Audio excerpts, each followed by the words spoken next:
Palavra da salvação.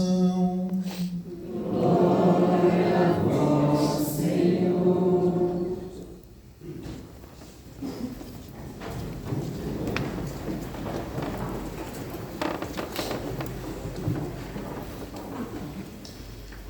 Estimados irmãos e irmãs, primeiramente quero manifestar a alegria em estar com vocês nesse dia em que fazemos a abertura da Semana Eucarística em preparação a Corpus Christi. Seja um momento oportuno de renovação espiritual, de encontro com o Senhor, e que essa liturgia provoque em nós o desejo ardente de sermos homens e mulheres eucarísticos.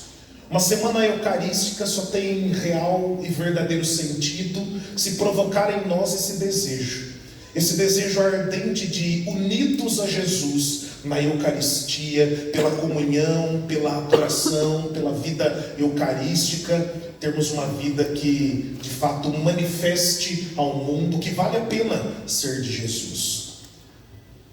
E que bonito poder celebrar a abertura dessa semana eucarística, celebrando São Barnabé. Eu quero associar então o tema Eucaristia à liturgia de hoje que estamos celebrando, para que o nosso coração, ao olhar o testemunho de São Barnabé, aprenda com ele a amar o Senhor, e como uma vida eucarística também nos torna homens e mulheres missionários, homens e mulheres do martírio. Primeira coisa que eu quero que fique gravada em seu coração é, repete comigo por favor: eu preciso ser uma pessoa que é filho da consolação.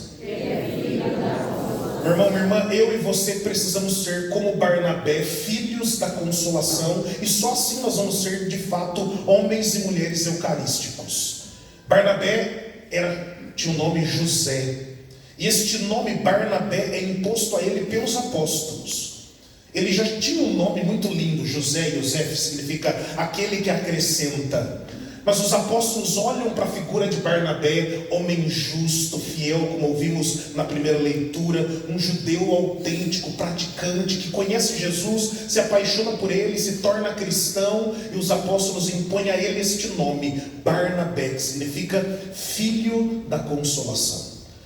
E por que Barnabé é chamado de filho da consolação? Primeiro porque experimentou na sua vida essa consolação do Cristo ressuscitado. Embora não tivesse conhecido Jesus, mas conheceu Jesus pelo testemunho dos apóstolos, se tornou ali, junto com os primeiros cristãos, fundador de comunidades, acompanhou Paulo, acreditou na conversão daquele que era perseguidor, Saulo, e com ele vai fundando comunidades. Barnabé testemunha dos apóstolos serem chamados pela primeira vez de cristãos. Barnabé está lá no concílio de Jerusalém. Barnabé então experimenta essa consolação do Cristo ressuscitado, mas apresenta também esse Cristo consolador às nações. Esse é o convite que a Eucaristia faz a mim e a você. Nós que somos homens e mulheres que comungam Jesus, que adoram Jesus, ou que fazem ao menos a sua comunhão espiritual, nós somos convidados a também ser propagadores dessa consolação.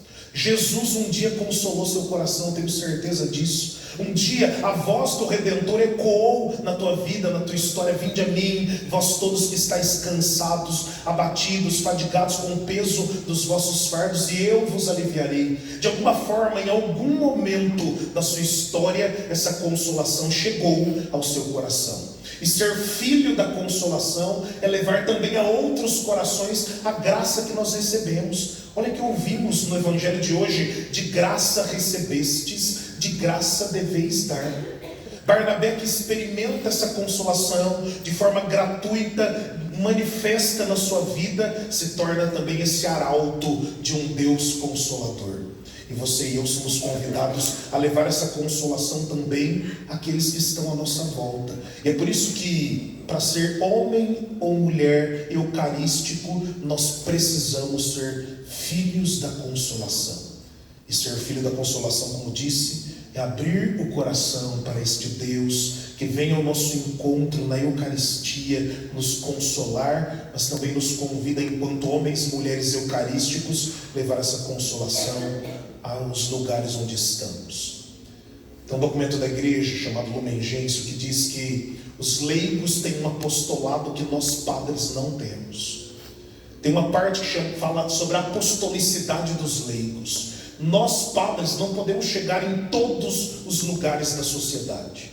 Eu não posso entrar no setor onde você trabalha, na sala de aula onde você estuda, na sua família, no seu núcleo familiar. Nós padres impossibilitados de estar onde você está, a igreja então dá uma missão extraordinária a você leigo, para ser filho, filha da consolação.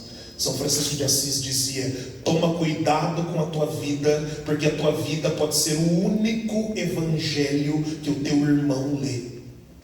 Então nós somos convidados a ser arautos de um Deus que consola, que convida a todos a estar na sua presença, com essa fala tão linda chamada o grito do Redentor: vinde a mim, vós todos que estáis cansados. Se um dia você encontrou descanso nele, você é convidado a levar também esse descanso a outros corações. Segunda coisa, repete comigo por favor: eu preciso gerar unidade. Aquele que deseja ser homem e mulher eucarístico não deve gerar divisão. Lembra que Barnabé estava lá no primeiro concílio, lá em Jerusalém, onde a discussão era se Jesus veio para salvar só os judeus ou veio também para os pagãos. E ele dá testemunho. Nós vimos o Espírito Santo descer sobre os pagãos, tal como desceu sobre nós. Então é injusto que nós imponhamos sobre os pagãos esse fardo. Então Barnabé se torna um conciliador ali no primeiro concílio da igreja. Barnabé procura a unidade e não a divisão. E o nome Barnabé, esse nome é em hebraico, mas Barnabé em grego é Paráclitos, tal como Espírito Santo. A mesma designação para filho da consolação é também para advogado. Então, ecoando a liturgia de Pentecostes que celebrávamos no último domingo, nós somos convidados, enquanto homens e mulheres eucarísticos, a não ser homens e mulheres como aqueles que construíram a Torre de Babel lá em Gênesis por orgulho para chegar até Deus, mas agora ser homens e mulheres de Pentecostes. Lembra da primeira leitura da solenidade de Pentecostes? Não somos nós, pardos, medos, elamitas, habitantes da Mesopotâmia, do Ponto, da Ásia, da Frígia, da Panfilha. Não somos nós aqui judeus, prosélitos, cretenses, árabes, romanos que aqui residem. Esses homens são todos galileus e nós o compreendemos na nossa própria língua. Enquanto Babel gerou divisão, Pentecoste gera unidade. E você e eu somos convidados, enquanto homens e mulheres que desejam ser eucarísticos, promover esta unidade. Não gere divisão na tua casa. A palavra divisão em grego é diábulo. Não seja diabólico. Aquele que recebe Jesus deveria ser aquele também que promove a unidade. E lembra que unidade não é uniformidade. O Espírito Santo não anula a diversidade, mas ele conduz o que é diverso à comunhão. E é isso que eu e você somos convidados a fazer. Na sua casa nem todo mundo é igual. No seu trabalho nem todo mundo pensa como você. E quando nós abrimos a mente e o coração para essa verdade, nós olhamos para aquilo que nos une, reconhecemos que aquilo que nos une na nossa casa, no nosso trabalho, aqui na paróquia, é muito maior do que as realidades que podem nos separar. Então, enquanto homens e mulheres eucarísticos, homens e mulheres que fizeram uma experiência com o Senhor nesta vinda maravilhosa do Espírito, ecoando ainda em nosso coração a liturgia do final de semana, nós somos convidados a ser homens e mulheres da comunhão. Terceira coisa, repete comigo por favor: eu preciso adorar mais. A gente encontra tempo para tudo no nosso dia, menos para o Senhor. Nós encontramos tempo para tudo na nossa agenda corrida, agitada, mas muitas vezes anulamos ou adiamos, melhor dizendo, o nosso encontro com o Senhor. Quantas vezes temos a oportunidade de receber Jesus e não aproveitamos? Eu fui fazer missão numa cidade chamada Recursolândia, no Tocantins. Fiquei lá uma semana, fiz um monte de casamento, batizado, celebrei missa todo dia. Lá eles têm missa uma vez a cada 2 meses, isso se o padre estiver bem de saúde. Uma vez a cada 2 meses. Nós temos a oportunidade de ter Jesus com frequência, de adorá-lo no sacrário, de fazer a experiência de comungar o Senhor, de guardar o dia santo, pelo menos, que é o domingo e as solenidades. E quantas vezes em nosso coração existem desculpas para retardar o nosso encontro com o Senhor. Nós precisamos ser homens e mulheres que vão ao encontro do Senhor na Eucaristia. Catecismo da Igreja Católica, número 1324, diz assim: a Eucaristia é fonte e ápice de toda a vida cristã. Os demais sacramentos, bem como os ministérios eclesiásticos e os apostolados, se ordenam para ela, para a Eucaristia. Então, tudo que existe na igreja, toda a vida sacramental da igreja, todos os trabalhos que nós realizamos, só tem sentido se nos direcionarem para a Eucaristia. Tudo que nós realizamos deveria nos direcionar para Jesus Eucarístico. Afinal, ela é fonte, ou seja, procede, tudo nasce da Eucaristia. Mas também é ápice, é cume, é ponto de chegada. Nós somos convidados a olhar para Jesus Eucarístico como aquele que é o nosso fim. Nós devemos ir ao encontro dele. E porque vale a pena ir ao encontro dele? Não sei se já te disseram, mas a Eucaristia, para pensar. O sacrifício de Jesus na cruz foi o suficiente para resgatar a humanidade do pecado? Sim ou não? Sim. Sim ou não? Sim. E nós professamos essa verdade. Nós acreditamos que Jesus, ao morrer na cruz, diz a carta aos Hebreus, o único sacrifício oferecido por Cristo valeu muito mais do que todas as outras ofertas apresentadas no templo pelo sumo sacerdote. Então o sacrifício de Jesus na cruz foi o suficiente, o bastante para resgatar a humanidade do pecado. Então para pensar, é lógico, se o sacrifício de Jesus na cruz foi o suficiente para nos resgatar da morte eterna, para nos libertar do pecado, por que esse sacrifício tem que ser atualizado no altar? Teologicamente falando, nem precisaria existir Eucaristia. Teologicamente falando, nem precisaria existir Santa Missa, porque o sacrifício lá no Calvário foi suficiente. Mas por que existe Eucaristia? Olha o que diz São Tomás de Aquino: a Eucaristia é pão dos anjos. A igreja entende que nós iríamos comungar e fazer essa experiência de receber Jesus só no céu, afinal, pão dos anjos. Mas diz São Tomás de Aquino, o pão dos anjos por amor se tornou pão dos homens. E aí nós recebemos de antemão o que estava reservado só para ainda não, para a glória do céu. Então a Eucaristia é prenúncio da eternidade, é prenúncio do céu. A Santa Missa é prenúncio da glória eterna. Afinal, aqui na Eucaristia, na Santa Missa, é antecipado no já da nossa história aquilo que nós aguardamos, o ainda não. E por quê? Vamos lá para o capítulo 2 do Evangelho de João. Faltou vinho nas bodas de Caná e Maria diz: filho, eles não têm mais vinho. E aí Jesus diz para ela: mulher, minha hora ainda não chegou. E qual era a hora de Jesus? Quando você avança um pouquinho nos capítulos antes da paixão, lá no Getsemane, no Horto das Oliveiras, Jesus diz: Pai, se for possível, afasta de mim esse cálice sem que eu beba, mas que não seja feita a minha vontade, mas a tua, porque foi para esta hora que eu vim. Qual era a hora de Jesus? A cruz. Mas porque Maria pediu, a hora foi antecipada. E aquilo que estava reservado para ser manifestado na cruz, acontece ali nas bodas de Caná. E o evangelho lá das bodas de Caná encerra assim: este foi o início dos sinais de Jesus. Ele o realizou em Caná da Galileia, manifestou a sua glória e os seus discípulos creram nele. Quando Jesus queria manifestar a glória e levar a fé? Na cruz, porque era a hora dele, lá na cruz. Mas Maria pediu, então a hora foi antecipada.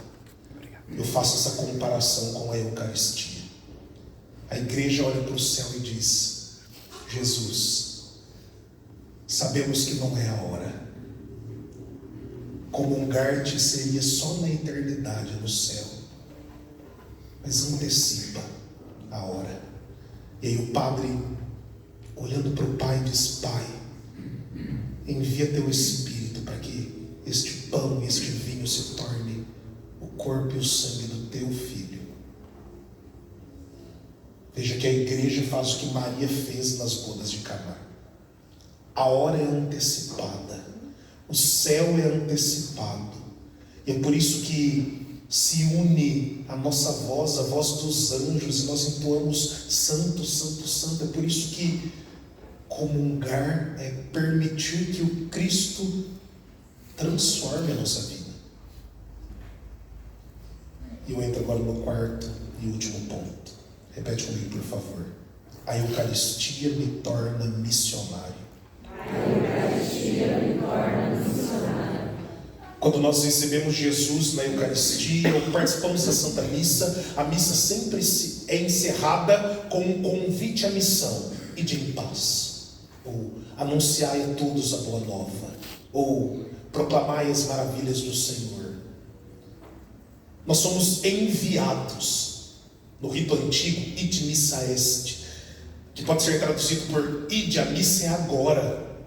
Na hora que a missa termina, o padre dizia: vão, porque a missa começa agora começa a missão. Então nós somos convidados a reconhecer que ser uma pessoa eucarística, receber Jesus na Eucaristia, é levá-lo como um ostensório aos lugares onde eu estou.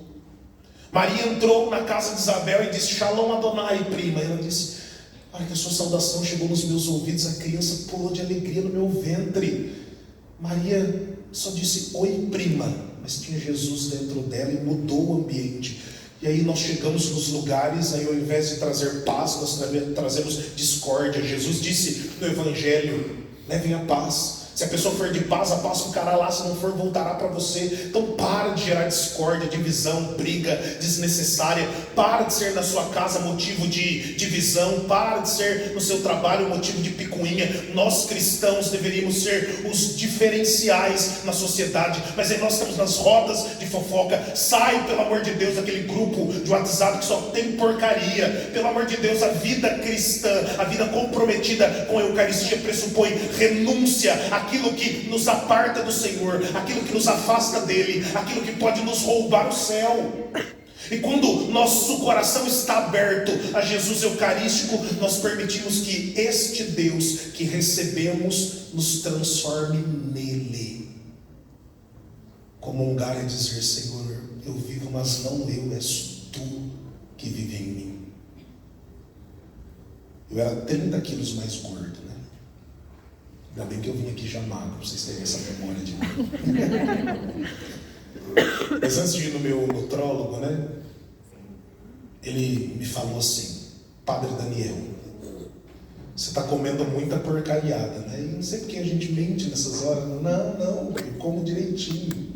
Mas vida de padre, você sabe como é. Vocês dão um monte de presente para nós, bolo, tudo de bom. Quando a gente vai almoçar na sua casa, se come um pouquinho, se acha ruim, fala: nossa, padre, não gostou, come mais. E aí, vocês sabem como é, né? E aí, esse nutrólogo falou algo para mim que se tornou a minha oração naquele dia. Ele disse: Padre, lembra disso, coma saudável, porque aquilo que você come se transforma naquilo que você é.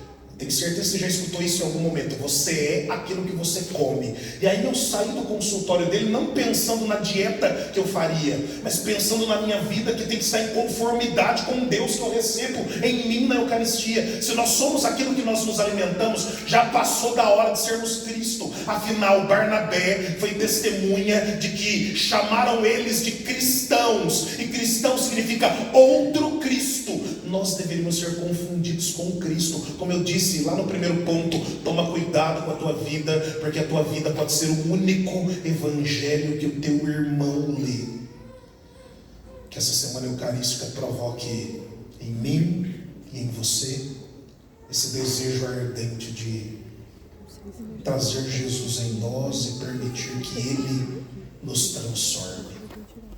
São Nicolau de Fli dizia assim: meu Senhor e meu Deus, tirai de mim tudo quanto possa me afastar de vós. Meu Senhor e meu Deus, concedei-me tudo quanto possa atrair-me a vós. Meu Senhor e meu Deus, tomai-me todo e fazei-me inteiramente vosso. Que Jesus Eucarístico nos faça inteiramente dele. Que a Virgem Maria interceda por nós. Ela, mulher eucarística por excelência, que recebeu por primeiro Jesus dentro de si, que ela interceda por nós, para que o pão do céu, que é o seu Filho Cristo Jesus, nos transforme nele. Feche os seus olhos um pouquinho, coloca a mão em seu coração e reza assim comigo. Senhor Jesus, eu quero de todo o meu coração ter uma vida eucarística. Ó Jesus, amado da minha alma, pão vivo que desceu do céu, dá-me um coração cheio de gratidão, que eu reconheça na Eucaristia a antecipação da glória, a antecipação do céu. Dá-me um coração adorador. Eis o pedido do meu coração. Me transforma em ti. Quero que você cante comigo esse refrão conhecidíssimo, mas que faça você fazer essa experiência de querer ser outro Cristo. Ele nos transforma nele. O pão do céu és tu, Jesus, via de amor, nos transforma em ti. O pão do céu és tu, Jesus, via de amor, nos transforma em ti. O pão do céu és tu, Jesus, via de amor, nos transforma em ti. O pão do céu és tu, Jesus, via de amor, nos transforma em ti. Só você. O pão do céu és tu, Jesus, via de amor, nos transforma em ti. Rogai por nós, Santa Mãe de Deus,